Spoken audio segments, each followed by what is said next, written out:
दोस्तों, black holes इस universe के one of the strangest objects में आते हैं। ब्लैक होल्स का नाम सुनकर ये मत सोचिएगा कि ये कोई होल्स होते हैं, बल्कि ये तो बड़े से ऑब्जेक्ट्स होते हैं जो एक्सट्रीमली डेंस होते हैं और इनकी ग्रेविटेशनल फोर्स इतनी ज़्यादा होती है कि लाइट, जिसकी स्पीड 3 लाख किलोमीटर पर सेकेंड होती है, वो भी ब्लैक होल से एस्केप नहीं कर पाती। दोस्तों, हर चीज़ की मैग्नेटिक फील्ड होती है और मैग्नेटिक फील्ड की बाउंड्री भी होती है। तो हम ब्लैक होल्स के मैग्नेटिक फील्ड की बाउंड्री यानी उसकी रेंज को इवेंट होराइजन कहते हैं। इवेंट होराइजन को the point of no return भी कहते हैं। अगर कोई ऑब्जेक्ट इवेंट होराइजन के अंदर चला जाता है तो उसका वहाँ से बाहर आने का कोई चांस ही नहीं बनता, क्योंकि वही एक एरिया है जहाँ ब्लैक होल्स की ग्रेविटेशनल फोर्स काम करती है। दोस्तों, ब्लैक होल्स बेसिकली 3 टाइप्स के होते हैं। पहले आते हैं स्टेलर ब्लैक होल्स, सेकंड पे सुपर मैसिव ब्लैक होल्स और लास्ट में आते हैं इंटरमीडिएट ब्लैक होल्स। दोस्तों, वैसे तो एक और टाइप का ब्लैक होल भी होता है जिसे हम मिनिएचर ब्लैक होल्स भी कहते हैं, पर मिनिएचर ब्लैक होल्स के बारे में हम किसी और वीडियो में डिस्कस करेंगे। तो दोस्तों, स्टेलर ब्लैक होल्स। दोस्तों, जब कोई छोटा स्टार एक्सप्लोड होता है तब उसका कोर कोलैप्स करके या तो न्यूट्रॉन स्टार क्रिएट करता है या फिर एक वाइट ड्वार्फ क्रिएट करता है।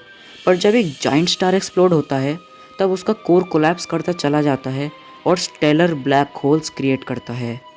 दोस्तों, वैसे तो इनका साइज़ बहुत छोटा होता है, पर ये इंक्रेडिबली डेंस भी होते हैं। दोस्तों, हार्वर्ड सेंटर ऑफ एस्ट्रोफिजिक्स की रिपोर्ट के हिसाब से हमारी गैलेक्सी यानी मिल्की वे गैलेक्सी में करोड़ों स्टेलर ब्लैक होल्स हैं। अगर बात रही मास की, तो स्टेलर ब्लैक होल्स का मास 3 से लेकर 10 सोलर मासेस के अराउंड होता है। दोस्तों, सोलर मास एक यूनिट है और एक सोलर मास की वैल्यू अराउंड 2 × 10⁻30 किलोग्राम्स होती है।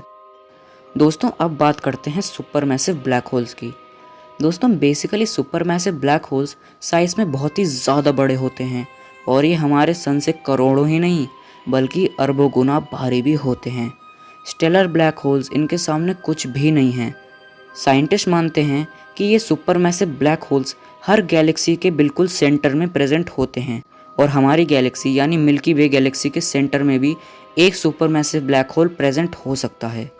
दोस्तों, साइंटिस्ट नहीं जानते कि इतने बड़े ब्लैक होल्स कैसे क्रिएट होते हैं, पर उनके हिसाब से सैकड़ों या हज़ारों छोटे ब्लैक होल्स एक साथ मर्ज होकर super massive black hole create करते हैं, या फिर एक स्टेलर क्लस्टर यानी लार्ज ग्रुप ऑफ स्टार्स एक साथ कंबाइन होकर एक super massive black hole create करते हैं।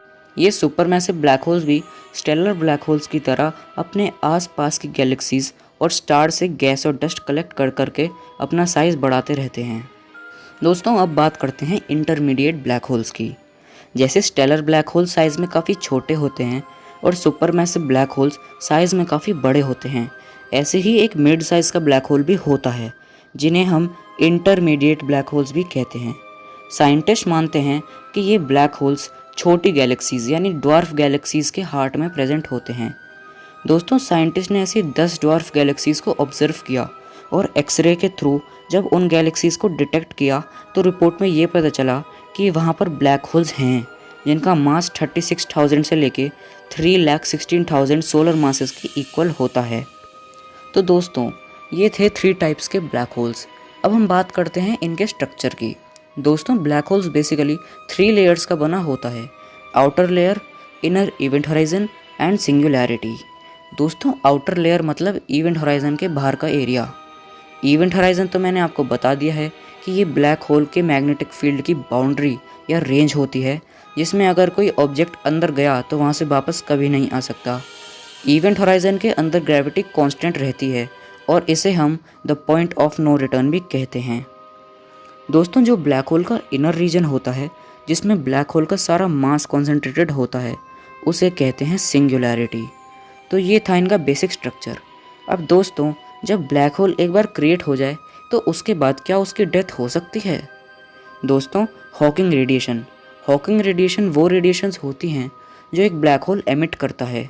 कैसे एमिट करता है वो टॉपिक थोड़ा बड़ा है, इसलिए किसी और वीडियो में डिस्कस करेंगे।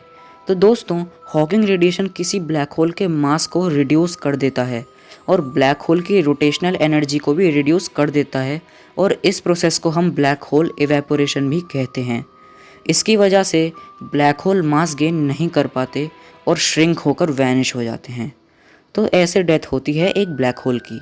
अब बात करते हैं ब्लैक होल से रिलेटेड कुछ इंटरेस्टिंग फैक्ट्स की। अगर आप लोग इवेंट हराइजन में चले जाते हैं तो ब्लैक होल की ग्रेविटी आप पर इतना ज़्यादा अट्रैक्टिव फोर्स लगाएगी कि आपकी शेप नूडल्स जैसी हो जाएगी। इस प्रोसेस को हम स्पेगेटिफिकेशन भी कहते हैं। दोस्तों, हमारी गैलेक्सी से सबसे closest black hole 1600 light years दूर है।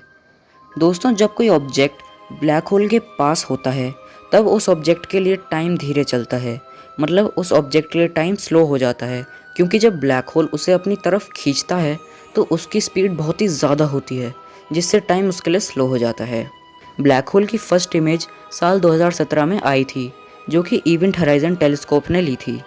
ये एक सुपरमैसिव ब्लैक होल है जो कि M87 नाम की एक गैलेक्सी के बिल्कुल सेंटर में है। M87 गैलेक्सी यहाँ से 54 मिलियन लाइट ईयर्स दूर है, जो कि लिटरली बहुत ही ज़्यादा बड़ा डिस्टेंस होता है। तो दोस्तों, कैसी लगी आपको ये वीडियो? अगर आप चाहते हैं कि मैं ब्लैक होल के ऊपर एक और वीडियो लाऊं तो जल्दी से कमेंट सेक्शन में जाके कमेंट करिए।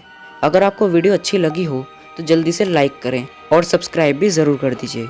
वीडियो को अपने फ्रेंड्स के साथ ज़रूर शेयर करिए। अब मैं आपसे मिलूंगा ऐसी ही एक और इंटरेस्टिंग और अमेजिंग वीडियो के साथ। तब तक के लिए stay safe and stay healthy. जय हिंद।